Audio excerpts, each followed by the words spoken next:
Okay, alright, for this video I would like to cover a very important fact in the game, especially if you're trying to in-game progress, and that is crit chance and critical troop types.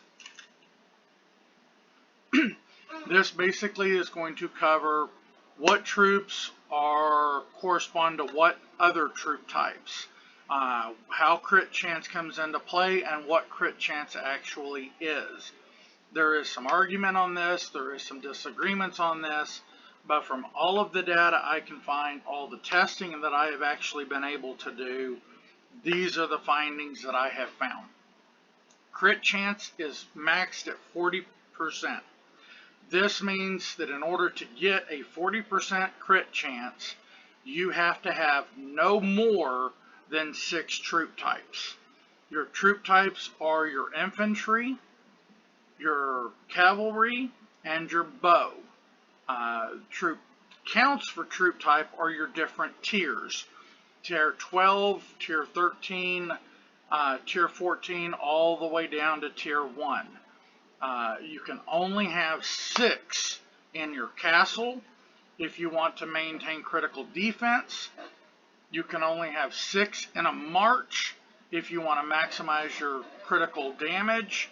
And you can only have 6 types in a rally or mega rally if you want to maintain crit chance in those.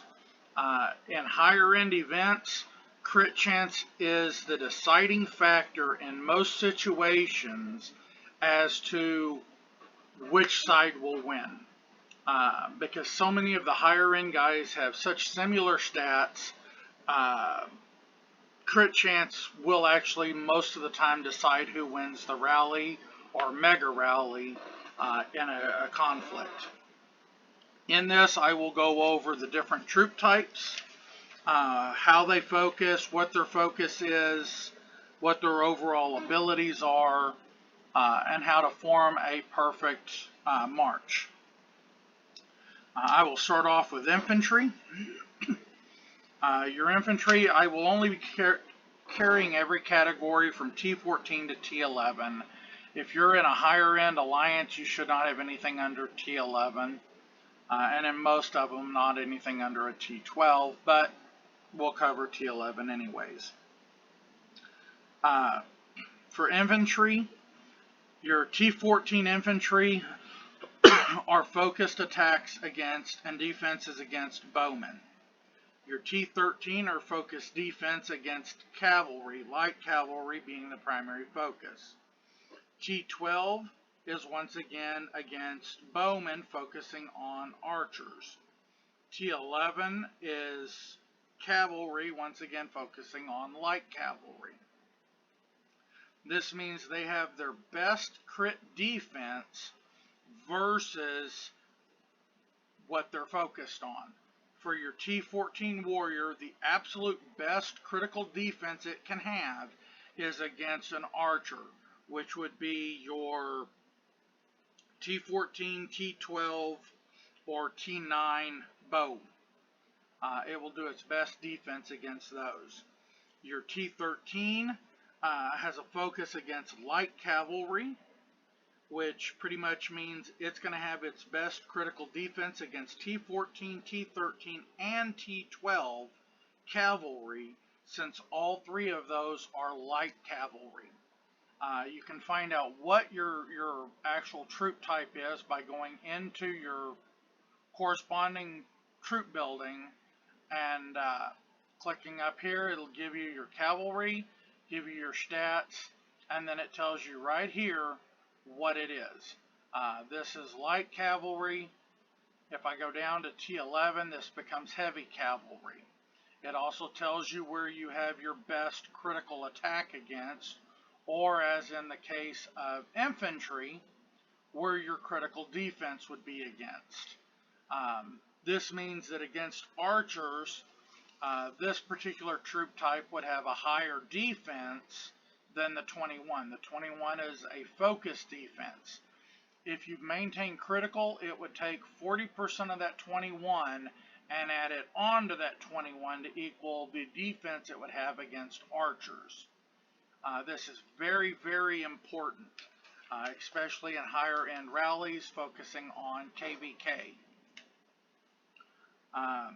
Your cavalry, they really didn't do a really good job on cavalry since your T14, T13, and T12 are all light cavalry. They all have focused attacks against all forms of bow. So all of your bow troops are weak against cavalry. Your T11 cavalry, which actually gives a small argument to maintaining a T11 cavalry, is best focused against all forms of infantry. That's all of your infantry types. Your T11 cavalry will do their maximum damage against them. And since none of your infantry has focused defense against heavy cavalry, they will actually take more damage because of that. Your bow, your archers, and your crossbowmen, they're staggered. Your T14 and T12 are both archers. They have focused attacks against all forms of cavalry. Your T13 and T11 are crossbowmen, and they have a focused attack against spearmen, which are a special subclassification of infantry. Your spearmen are your T13, T11, and T9 infantry. Just to give you a little bit of more information on this, critical defense comes into play when you are being attacked. Critical offense comes into play when you are being the one attacking. Critical defense basically gives all of your troop types a 40% damage reduction and reduction to the amount of wounded that you take from each attack. Once again, you cannot have more than 6 troop types in your castle for this to take place. Critical offense does 40% more damage and creates 40% more wounded, as long as you maintain no more than 6 troop types in an attack. In rallies and mega rallies, this becomes a lot more complicated. It becomes extremely important to pay attention to what the rally leader and the mega rally leader call for. In a lot of situations, it is a pretty well known fact what your rally leaders and mega rally leaders want. They typically hold to the same troop types they want every single time. For instance, in my alliance, they want T13 all, T12 infantry and bow, and T11 bow. That gives you your 3 classifications of T13s, your 2 classifications of T12s, and your 1 classification of T11. That creates the 6 troop types for the maximum critical. It also does a fair amount of maximizing the damage against any opponent or opponent building when you're attacking.